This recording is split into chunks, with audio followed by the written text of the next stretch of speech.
हरिये परमात्मने प्रणतक्लेशनाशाय गोविंदाय नमो नमः। एक बार सभी लोग दोनों हाथ ऊपर उठाएंगे और मुट्ठियाँ बांधेंगे। दोनों मुट्ठियाँ बांधिए और हाथ ऊपर उठाइए। यहाँ आगे पीछे जो खड़े हैं सभी लोग, जहाँ तक मेरी आवाज़ जा रही है, सभी लोग हाथ ऊपर उठाएंगे और मुट्ठियाँ बांधेंगे और पूरे जोश के संग सभी लोग बोलेंगे भारत माता की।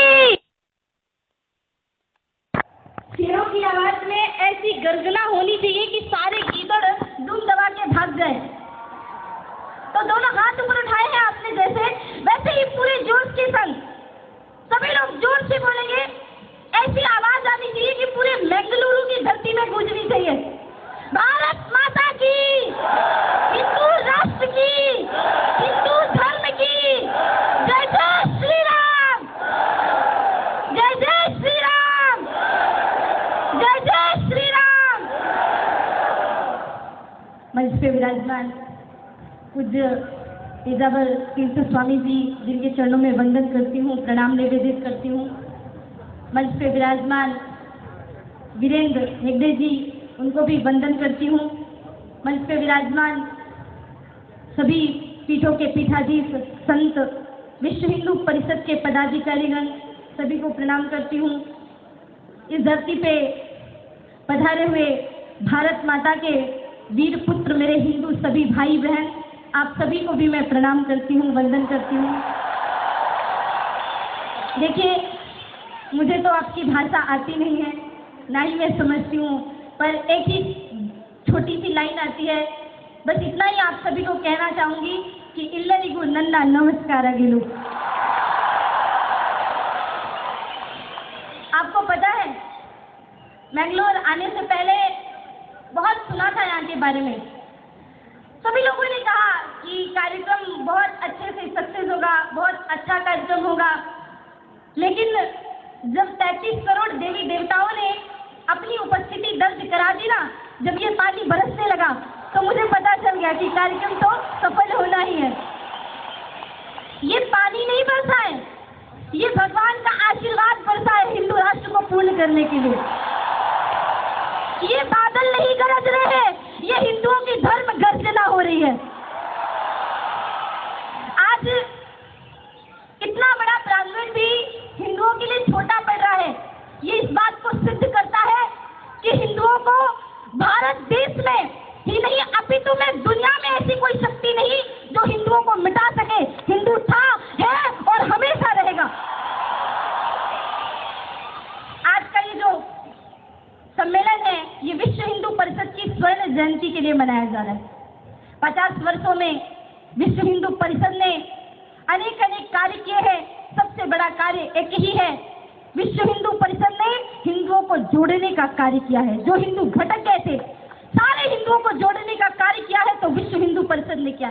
हमारे देश को कई सारे लोगों ने गुलाम बना, कई सारे लोगों ने हमारे देश में कितने दिनों तक राज्य किए, लेकिन 50 वर्ष का आप इतिहास उठा के देख लीजिए, जब से विश्व हिंदू परिषद भारत देश में है, भारत को मिटाने की किसी ने आंख उठा के सोची भी नहीं। जब से विश्व हिंदू परिषद इस भारत देश में, ये विश्व हिंदू परिषद की उपलब्धि है। लोग कहते हैं विश्व हिंदू परिषद ने क्या किया है, आप विश्व हिंदू परिषद के नाम से नारे लगाते रहते हैं। मैंने कहा भैया, आज हिंदुओं की अस्मिता सुरक्षित है तो वो विश्व हिंदू परिषद के कारण है, क्योंकि विश्व हिंदू परिषद ने ही यही कार्य किया। तो हम सभी लोग आज यहाँ पे इस पूरे भगवा में प्रांगण में विश्व हिंदू परिषद की स्वर्ण जयंती मना रहे हैं। आज भारत देश में आतंकवाद फैल रहा है, भ्रष्टाचार फैल रहा है, पापाचार फैल रहा है। कभी यहाँ पे आतंकवादी हमले होते हैं, कभी वहाँ पे आतंकवादी हमले होते हैं, कभी कोई नेता वोट बैंक की राजनीति के लिए हमले कराता है। भारत देश में ऐसा कब तक चलता रहेगा बंधुओं? हमारी भारत माता की बेटियों की अस्मत लूटी जाती है और ऐसे दरिंदों को सरकार कभी भी ना कोई सजा देती है, बल्कि वो खुलेआम घूमते रहते हैं। हमारे भारत देश में जिसको हम माँ कहते हैं, हमारी माँ, हमारी जननी, वो तो हमें 2 साल तक, 3 साल तक, जब हम छोटे से बच्चे रहते हैं तब तक हमें दूध पिलाती है। पर जो गौ माता जब तक हम जीवित रहते हैं तब तक दूध पिलाती है, उसको हम काट रहे हैं। हमसे बड़ा इस पापी दुनिया में कौन होगा बताइए? भारत देश देश में गौ हत्या हो रही है। किसके कारण? हमारे कारण, सिर्फ और सिर्फ हमारे कारण। लोग कहते हैं हमारे देश में को काटने में मुसलमानों का हाथ है, कोई कहता है ईसाइयों का हाथ है। मैं कहती हूँ नहीं नहीं, हिंदुओं को काटने की क्षमता तो भारत देश में किसी की भी नहीं है, क्योंकि एक लकड़ी को, कभी लकड़ी को लोहे की कुल्हाड़ी नहीं काट सकती। कुल्हाड़ी में लकड़ी का हत्था ना होता तो लकड़ी के कटने का रास्ता ना होता। हमारे देश के जयचंद, हमारे देश के गद्दार वही हमें काट रहे हैं। हम अगर गौ माता नहीं बेचेंगे तो कौन काटने के लिए लेके जाएगा? भारत देश का हर हिंदू, अगर एक परिवार में एक गौ माता हम पाले तो भारत देश से गौ हत्या अपने आप ही धीरे धीरे बंद हो जाएगी। फिर हमें कुछ करने की आवश्यकता नहीं है। आप अगर सरकार से उम्मीद लगाओ कि सरकार पूरी तरह से गौ हत्या बंद कर दे तो नहीं, क्योंकि एक गाय जो आप अपने घर में जो आपको दूध देती है उसको आप बेचते हो तो वो 29,000 रुपए की एक गाय डिब्बा बंद मांस बेचने के बाद सरकार को उसका 29,000 रुपए मिलता है। आप बताइए, सरकार की नजरों में पैसा दिखाई देता है, हमारी माँ नहीं दिखाई देती है। गौ माता तो हमारी माँ है। अगर वक्त आया ना, लोग कहते हैं आप तो बोलती है, आप क्या करेंगी? मैं कहती हूँ हिंदुओं, अगर आपको लगता है, अभी बारिश हुई ना, बहुत धूल उड़ रही थी, बारिश हुई तो पहले जो धरती तप रही थी ना, वो पहली बूंद जब गिरी तो धरती में जल करके भस्म हो गई, क्योंकि धरती में बहुत तपन थी। मैं वो भारत की बारिश की पहली बूंद बनने को तैयार हूँ, मैं जल करके भस्म हो जाऊं, लेकिन हिंदुस्तान में, भारत माता में, गौ माता में आंच नहीं आनी चाहिए। और हमारी भारत की हर माँ, हमारे देश में हम कहते हैं ये धरती वो धरती है जहाँ हनुमान जी का प्राकट्य हुआ। ऐसे हनुमान जी, ऐसे वीर बजरंगी जिन्होंने रावण की सेना का तहस नहस कर दिया। भगवान श्री राम की सेना में जब हनुमान जी चलते थे ना तो धरती कांपने लगती थी। जब राम जी रावण को विजय करके आए ना, माता अंजना के पास गए, माता अंजना को प्रणाम किया, माता अंजना को पूरी कथा सुनाई कि कैसे राम जी ने रावण को मारा। माता अंजना ने मुंह फेर लिया। राम जी ने कहा क्या हुआ माँ? हनुमान जी ने कहा माँ क्या हुआ? आप गुस्सा क्यों है? आप क्रोधित क्यों है? मुझसे कोई गलती हो गई क्या? बोले हनुमान, राम जी को इतना कष्ट क्यों दिया? जब सीता माता को ढूंढने के लिए गया था उसी समय रावण को क्यों नहीं मार के आ गया? तेरे अंदर तो इतनी क्षमता है ना कि तू रावण को मार सकता था। लक्ष्मण जी को लगा कि ये माता अपने पुत्र की थोड़ी ज्यादा ही प्रशंसा नहीं कर रही है, राम जी के होते रावण को हनुमान जी कैसे मार सकते थे? माता अंजना को लगा कि लक्ष्मण को मेरे बेटे पे थोड़ा शक हो रहा है। माता अंजना ने अपने आंचल से थोड़ा सा दूध निकाला, सामने एक बड़ा सा पर्वत था, पर्वत पे अपने दूध की छींटे मारे, पर्वत तहस नहस चकनाचूर होकर के गिर गया। कहा ये माँ अंजना का दूध है जो हनुमान जी के अंदर भरा पड़ा है। अगर एक मुश्तिका भी हनुमान जी मार देते ना तो रावण तो वहीं पे धराशायी हो जाता। तो आप हनुमान जी से कम थोड़ी है, हमारे पूरे मंगलुरु की धरती का हर वीर पुत्र हनुमान जी की बराबर। तो उठा लो हनुमान जी की गदा, उठा लो भगवान श्री राम का धनुष और उनसे कहो, हमारे भारत देश में भोंकने वाले लोगों की कमी नहीं है। भाग्यनगर, जिसको आज हैदराबाद कहा जाता है, वहां 2 गीदड़ रहते हैं, सभी जानते हैं ना। वो गीदड़ इतना चिल्लाता है लेकिन सिर्फ अपने झुंड में चिल्लाता है। उस गीदड़ की इतनी औकात नहीं है कि हिंदुओं के सामने आके कुछ बोल सके। अपने झुंड में वो होता है ना, एक गीदड़ बोलता है तो पीछे पीछे सारे गीदड़ चिल्लाने लगते हैं और कुछ हिंदू डर जाते हैं कि ये ऐसा कह रहा है, ये ऐसा कह रहा है। अब उसकी बात का अंदाजा आप इसी शब्द से लगा सकते हैं कि उसने कहा कि 25 मिनट के लिए पुलिस से हटा दो। इसका मतलब उसको पुलिस से डर है। ये जो पुलिस है ना, इनके अंदर भी हिंदुओं का खून है।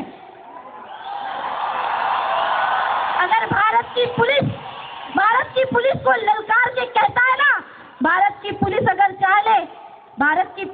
चाह ले, वो तो राम जी का उसने नाम लिया, भले गाली दी उसने, वो तो उसने राम जी का नाम लिया, इसलिए अभी तक जिंदा है भैया, वरना उसकी हड्डियां कहाँ जाती पोस्टमार्टम के लिए भी दिखाई नहीं देती।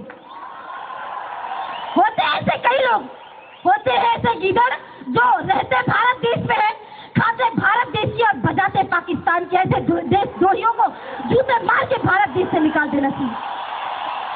कई लोग कहते साध्वी जी आप तो संत हैं, संतों को ऐसे शब्द नहीं बोलने चाहिए, संतों को गालियां नहीं देनी चाहिए। मैंने कहा भैया अब हम उस परंपरा के संवाहक नहीं रह गए जो परंपरा में कहते थे कि कोई इस गाल पे मार दे तो भैया ये गाल भी दे दो। ना ना, बहुत मार लिया और बहुत मरवा लिया। अब तो थप्पड़ मारने मरवाने की बात नहीं है कि कोई इस गाल में मारे तो ये गाल भी दे दे। हम बहुत कह चुके। एक दोहा सुना होगा आपने, दोहा सुना होगा, उसमें कहा जाता दो जो तो को काटा वो है ताको वो तुम फूल और ताको फूल को फूले बाको है त्रिशूल। मैं कहती हूँ नहीं नहीं, अब फूल जो त्रिशूल वो है उसको फूल मत देना, जो तो को काटा वो है। हिंदू याद रखना, ये लाइन हमारे भारत देश की संतों की है। ये जो बात मैं आज मंच से बोल रही हूँ आप सबके लिए है। गांठ बांध लो उस बात को कि जो तो को काटा वो है ताको वो तुम भाला और वैसी साला क्या याद रखेगा अपना हिंदू से पाला। अगर भारत देश में जिसे रहना होगा उसे वंदे मातरम कहना होगा। भारत देश में राम मंदिर पे इतने सारे अड़चन आ रहे हैं, कभी कहता है कोर्ट निर्णय करेगी। आप बताओ राम मंदिर का निर्णय क्या कोर्ट करेगी? नहीं, ये हिंदुओं की आस्था है, हिंदुओं की श्रद्धा है। हम सभी चाहते हैं ना राम मंदिर बने, हाथ उठाइए। सभी चाहते हैं ना राम मंदिर बने। हैदराबाद में कहा जाता है हम राम मंदिर बनने नहीं देंगे। वो कहता है राम जी के माता पे प्रश्न चिन्ह उठाता है। मैं तो एक ही बात कहूंगी कि ओवैसी तू क्या, तेरा बाप भी आ जाए तो राम मंदिर बनने से रोक नहीं सकता। और तेरा बाप क्या, पूरा पाकिस्तान भी आ जाए ना तो राम मंदिर बनने से कोई नहीं रोक सकता। और इस मंच से कहते हैं हम, इस मंच से कहते हैं कि राम मंदिर तो बनेगा, अयोध्या में बनेगा और दूसरा राम मंदिर इस्लामाबाद में बनेगा। और ये सारे हिंदू जाके वहां पे पूजा करेंगे, अर्चना करेंगे, वंदना करेंगे। हमें कहा जाता है हम धर्मांतरित करते हैं। हम धर्मांतरित करते हैं? नहीं, हम तो घर वापसी करते हैं। धर्मांतरण तो वो करते हैं, एक मुट्ठी चावल दे दिया राइस क्रिश्चियन बन गए, एक पैरासिटामोल की टैबलेट दे दी वो धर्मांतरित हो गए। हमारी बहन बेटियों की इज्जत को लूटा जाता है, अस्मिता को लूटा जाता है, लव जिहाद का शिकार बनाया जाता है। अपनी बहनों के हाथ में घर जाते ही एक एक तलवार पकड़ा देना, एक एक शस्त्र पकड़ा देना और कहना बहन याद रख कोई भी मुसलमान तेरी तरफ आंख उठा के देखे तो सबसे पहले इसी तलवार से उसकी गर्दन को काट देना, पर कभी लव जिहाद का शिकार ना होना। भैया आपको पता है इनका दूसरा जिहाद है लैंड जिहाद। गली में जाओ आप, बेंगलोर रोड में चले जाओ, मुंबई रोड में चले जाओ, कहीं भी जाओ, हर 10 किलोमीटर पे छोटी सी जगह पे हरा हरा चादर उड़ा देते हैं और अल्लाह अल्लाह करके हल्ला करना शुरू कर देते हैं। हमें तो भैया परमिशन मांगनी पड़ती है, हमें परमिशन मांगनी पड़ती है। हमने कहा शाम को प्रोग्राम कराना चाहिए, थोड़ी धूप है, तो कहा नहीं साध्वी जी यहाँ तो परमिशन बड़ी मुश्किल से मिलती है। हम कहते हैं वाह, हम अगर माइक चलाए तो उनको परेशानी होती है, यहाँ के गवर्नमेंट को, सरकार को, सबको परेशानी होती है। और उनका तो सुबह 5 बजे से जो शुरू होता है महाराज, रात तक बंद नहीं होता। तब सरकार की कान बहरे हो गए, तब समझ में नहीं आता, तब ध्वनि प्रदूषण नहीं होता, तब साउंड पॉल्यूशन नहीं होता। मैं आप सभी से निवेदन करना चाह रही थी कि लैंड जिहाद जिसकी बात मैं कर रही थी, केरला के और असम के ऐसे बहुत सारे शहर हैं जहां वो रोज दिन में 5 बार रोड को ब्लॉक करके नमाज पढ़ते थे। कहा गया कि वहाँ की गवर्नमेंट ने कहा कि ऐसा क्यों करते हो, रोड पे क्यों, मस्जिद पे पढ़ो। तो कहा नहीं हमारे पास ना जगह नहीं है।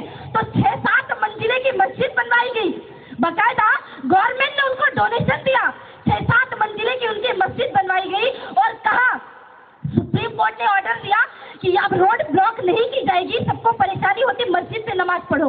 पर उनकी गुंडागर्दी देखिए, उनकी दादागिरी देखिए कि रोज 5-5 बार में वही रोड पे नमाज पढ़ते हैं, रोड को ब्लॉक करते हैं। क्या सरकार अंधी हो गई है? क्या सुप्रीम कोर्ट को ये दिखाई नहीं देता कि हमारे इस निर्णय को नकार दिया है? और अगर हिंदू एक जरा सी गलती कर दे तो सांप्रदायिक दंगे हिंदू कराते हैं, हिंदू ऐसा करते हैं, हिंदू वैसा करते हैं। अरे ये तो हिंदुस्तान है, हम कुछ भी करें, ये हमारा घर है, ये हमारी भूमि है।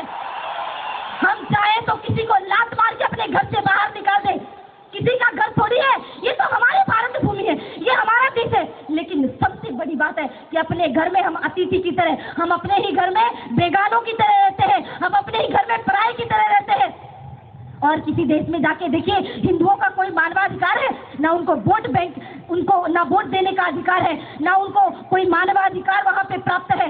भारत देश में देखिए, वोट बैंक की राजनीति के लिए इतने सारे अधिकार इन मुसलमानों को दे के रखा गया है, इतने सारे अधिकार। भारत देश में ही इतना अन्याय हो रहा है हिंदुओं के साथ कि ये अगर हज करने जाए तो इनको सब्सिडी दी जाती है और हिंदुओं को अमरनाथ की यात्रा में उल्टा टैक्स भरना पड़ता है। ये कहाँ का न्याय है? कहाँ का धर्म है बताइए आप? हिंदुओं को गालियां दी जाती है, हिंदुओं को सरेआम बेइज्जत किया जाता है, भारत माता को गाली दी जाती है, जगह जगह ये मस्जिद बना करके बैठे हैं। अगर हम थोड़ी सी जगह पे हनुमान जी का एक छोटा सा मंदिर बना लें तो बड़ी बड़ी आजकल तो ऐसी अभद्र सी फिल्में आ रही है भारत देश में। उन फिल्मों को देखिए, ये सारे पाकिस्तान से डोनेशन आते हैं ऐसी फिल्मों को बनने के लिए, और वो फिल्में चलती है भारत देश में हिंदुओं को नीचा दिखाने के लिए, और हिंदू चुप बैठते हैं। बार बार हमें आह्वान किया जाता है लड़ने के लिए, लेकिन नहीं, अब हम भी शांत रहने वाले नहीं है। हम ईद का जवाब पत्थर से देंगे। अगर हनुमान जी और राम जी कह देते कि भैया शांति से काम होता है, राम जी भी कह देते कि भैया एक काम करो, लड़ाई वड़ाई नहीं करते हैं, एक एक चरखा पकड़ लेते हैं और सूत काटना शुरू कर देते हैं। रावण को बढ़िया सा सूत बना के देते हैं, सीता जी को वापस कर देगा। तो राम जी ने चरखा नहीं पकड़ा था महाराज, राम जी ने धनुष और बाण उठाया था। हनुमान जी महाराज ने अपनी गदा उठाई थी, जब जाके माता सीता वापस आई थी। यहाँ पे लोगों को बड़ा बनाने के लिए कह दिया जाता है, दे दी हमें आजादी बिना खड़ग बिना ढाल, साबरमती के संत तूने कर दिया कमाल। आप किसी छोटे से जो स्कूल में पढ़ता ना, फर्स्ट क्लास से उस 5 साल के बच्चे से पूछ लेना, वो बच्चा भी बता देगा कि बिना लड़े आजादी नहीं मिली है। सुभाष चंद्र बोस, भगत सिंह महाराज, कितने कितने वीरों ने अपने सिर कटाए हैं, तब जाके आजादी मिली है। और हमने कह दिया शांति से आजादी मिल गई। शांति से आजादी नहीं मिलती बंधुओं, हमें शस्त्र उठाना पड़ता है। आज संतों को भी अपने शास्त्र छोड़ के शस्त्र उठाने पड़ेंगे, शांति छोड़ करके क्रांति लानी पड़ेगी, तभी भारत विश्व गुरु के पद में प्रतिष्ठित होगा। हमें कहते हैं कि हम धर्मांतरित करते हैं। जब ये धर्मांतरित होते हैं, हिंदुओं को मुसलमान बनाया जाता है, हिंदुओं को ईसाई बनाया जाता है, तब मीडिया कहाँ चली जाती है? आज तो मीडिया इतना डंका फाड़ फाड़ के कह रही है घर वापसी, जैसे हमने कोई पाप कर दिया हो। अपने घर के लोगों को वापस अपने घर में ला रहे हैं, तो क्या हम कोई पाप कर रहे हैं? क्या हम कोई पाप कर रहे हैं बताइए? पाप तो तब होगा जब हमारे घर से कोई हमारी माँ, हमारी बहन, हमारी बेटी, हमारे भाई को हमारे धर्म से वंचित करा करके अपने धर्म में ले जाएगा और हम आंखें फाड़ फाड़ के देखते रहेंगे। पाप तो तब कहलाएगा। हमारे जहाँ पे धर्मांतरण किया जाता था, बिहार और झारखंड के क्षेत्रों में जब हम जाते थे तो देखते थे कि गांव के गांव धर्मांतरित तो हो रहे हैं, उनको अनाज चावल दे दे करके धर्मांतरित किया जाता है। जब संत वहाँ पे गए, संतों ने पूछा कि पहले तो सभाएं होती थी तो बहुत हिंदू आते थे, अब कहाँ गए हिंदू? बोले महाराज कोई हिंदू रह ही नहीं गया। कहाँ गए सारे हिंदू? बोले सब धर्मांतरित हो गए, सबने एक एक क्रॉस पहन लिया। बोले ऐसा हुआ कैसे? बोले उनके 20-25 पादरी आए और कहा देखो भैया, जिसके भगवान में ज्यादा शक्ति होगी उसी का धर्म स्वीकार कर लेना। कहा ठीक है। तो एक टब, बड़ा सा टब लाए और उसमें पानी भरा और पानी भर के हनुमान जी की मूर्ति को लाए और मूर्ति को डाला, मूर्ति डूब गई पानी में। तो कहा देखो इनके भगवान तो खुद डूब गए, हमको क्या खाक बचाएंगे, क्या खाक उबारेंगे? अच्छा रुको रुको, अभी हम अपने भगवान को डालते। तो उन्होंने एक लकड़ी के क्रॉस को डाला, तो लकड़ी का क्रॉस था तो वो तैरता रहा। जब क्रॉस तैरता रहा तो कहा कि अब आप धर्मांतरित हो जाओ, ये क्रॉस है और ये हमारे जीसस है। ये सबने गले में एक एक क्रॉस पहन लिया। हमने कहा नहीं भैया, ये सब ऐसा तो नहीं चलता, एक काम करो फिर से गांव वालों को बुलाओ। साहब को पूरे गांव वालों को बुलाया, उन पादरियों को भी बुलाया और संतों ने कहा सुनो भैया, हमारे यहाँ जल को माँ कहा जाता है, गंगा मैया, यमुना मैया, और माँ की कभी परीक्षा नहीं ली जाती। हमारे यहाँ जल की परीक्षा नहीं होती, हमारे यहाँ तो अग्नि परीक्षा होती है। अग्नि परीक्षा, बड़ी सी विशाल अग्नि लगाई गई, बहुत बड़ा अग्नि का झुंड लगाया गया और हनुमान जी महाराज की मूर्ति को रखा गया। मूर्ति तो ऐसे चमक रही थी जैसे सोना अग्नि में चमकने के बाद कुंदन बन जाता हो। लेकिन जैसे ही उनके गले से लकड़ी के क्रॉस को निकाल के डाला गया, सारे क्रॉस धू करके वहीं पे जल करके भस्म हो। अब भैया जो खुद ही जल गया वो खाक हमारी रक्षा कर पाएगा? कहा गया है कि ईसा कौन है? भगवान के बेटे ना। और गीता में भगवान ने क्या कहा है पता है? ममे वंशो जीव लोके जीव भूता सनातना। ये जीव, हर जीव ईश्वर का अंश है, हर जीव भगवान का पुत्र है। तो भैया हम भगवान के खुद पुत्र हैं, हमें किसी और की जूठन चाटने की आवश्यकता नहीं है, हम खुद भगवान के पुत्र हैं, हमें इतनी बड़ी विरासत दी गई है, तो हमें धर्मांतरण के नाम पे ताने ना दिए जाए। हम धर्मांतरण नहीं, घर वापसी करते हैं। भारत देश में जो 100 करोड़ हिंदू है उनको 125 करोड़ बना करके दम लेंगे, तब घर वापसी का कार्यक्रम सिद्ध हो जाएगा। और अगर ऐसे ही ताने मारते रहे कि हम धर्मांतरण करते हैं ना, तो अभी तो हम धर्मांतरण कर नहीं रहे, और अगर धर्मांतरण करने पे आ गए ना, तो पाकिस्तान, अफगानिस्तान, अरब देश, जहां जहां भी नजर जाएगी हिंदुओं के सिवा और कोई दिखाई देने वाला नहीं है। अगर हम धर्मांतरित करने पे आ गए तो हमें बार बार कहा जाता है कि युद्ध करो, तो कब तक शांति चलेगी? कब तक शांति चलेगी? शांति कब तक चलेगी बताइए? सोमनाथ का मंदिर टूटा फिर भी तुम खामोश रहे, जिसने चाहा उसने लूटा फिर भी तुम खामोश रहे। सदियों का इतिहास हमारा कायरता की गाथा है। इस आर्य संस्कृति का देखो कितना कलुषित माथा है। सहते सहते जुल्म हम इस कगार तक आ पहुंचे कि महाकाल प्रलयंकर का त्रिशूल उठा के हाथों में, एक बात तो कहो हिंदू, हिंदुस्तान हमारा है। एक बात तो कहो हिंदू, हिंदुस्तान हमारा है।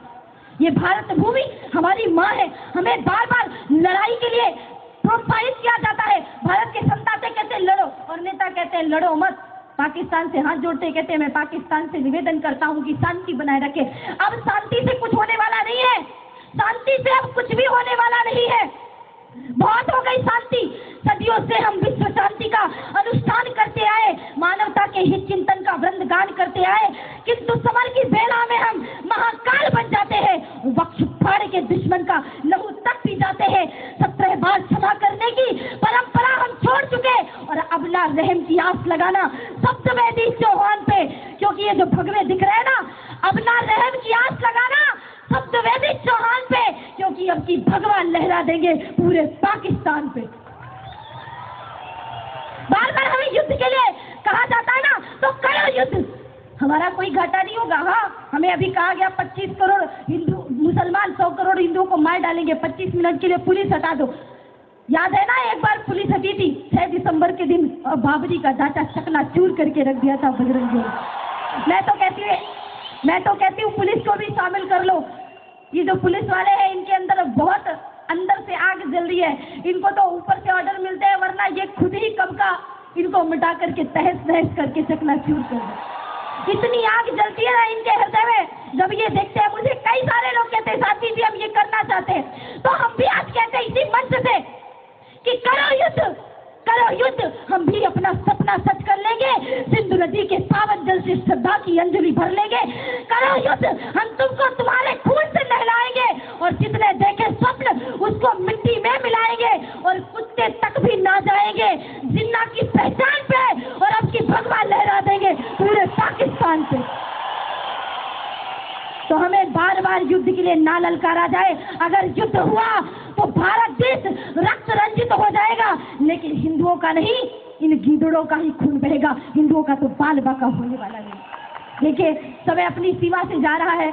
मैं अगर बोलने लगती हूँ तो मुझे समय का ख्याल भी नहीं रहता, और आप जैसे हिंदू भाई बहन सुनते रहते हैं। तो देखिए, भाषण देना एक अलग बात है, और उसको करके दिखाना अलग बात है। मैंने बोला है आपको उसे करके दिखाना पड़ेगा। आप करेंगे ना? मुझे बहुत उम्मीदें हैं मेरे भाइयों से। यहाँ के जो भाई बहन